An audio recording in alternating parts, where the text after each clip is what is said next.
Kaka Majizo, sio kwa ubaya. Hoja ya wananchi kuhusiana na wasanii sio itikadi ya chama, sio kwa sababu wako kwenye itikadi gani. Hoja za wananchi kuhusiana na wasanii kwenye ajenda zinazohusu umma, wasanii huwa wanajitenga, huwa wanajificha. Ukisoma fasihi inasema msanii ni kioo cha jamii.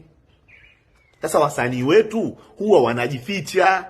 Kwa hiyo hizi hasira za wananchi zimetokana na jambo hilo. Hata mwenyewe na hasira. Nitakupa mfano. Taasisi ya elimu ilikuwa na program chanya kabisa ya kijamii, chanya ya kitabu kimoja kwa mwanafunzi mmoja. Lengo kukusanya fedha ili kuhakikisha vitabu vinaenda kwa wingi. Wasanii wetu licha ya umaarufu wao, followers wao, hakuna walioposti ile program. Walipita kimya kimya kama hawaoni. Lakini taasisi ya elimu walienda EFM, walienda Wasafi, walienda na media nyingine. Wasanii hawakuona.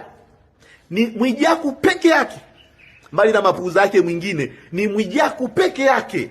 Wengine wote hawakuona. Lakini watu wao kukiwa kuna kibao kata wataposti wiki moja kabla. Watu wao sijui wakitoka wapi wanaenda wapi kwenye wataposti. Lakini jambo linalogusa maslahi chanya ya mashabiki zao hakuna. Sasa mimi nataka niulize, hiyo ajenda ya kielimu nayo ni ajenda ya itikadi?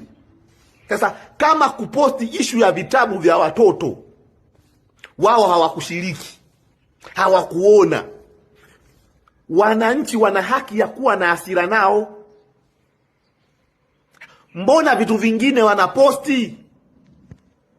Mbona vitu vingine wanaposti? Kwa hiyo waacheni wananchi wawe na hasira, na hii iendelee kuwa fundisho kwamba mbali na itikadi tulizokuwa nazo, ukishakuwa msanii, ukishakuwa kioo cha jamii, zinapokuja ajenda za kijamii, bila kujali upande uliopo, shiriki. Mimi ile swala la vitabu liliniuma. Alafu ndo wao ukaona wakajikusanya, kuna sehemu wakaenda na wakachangia.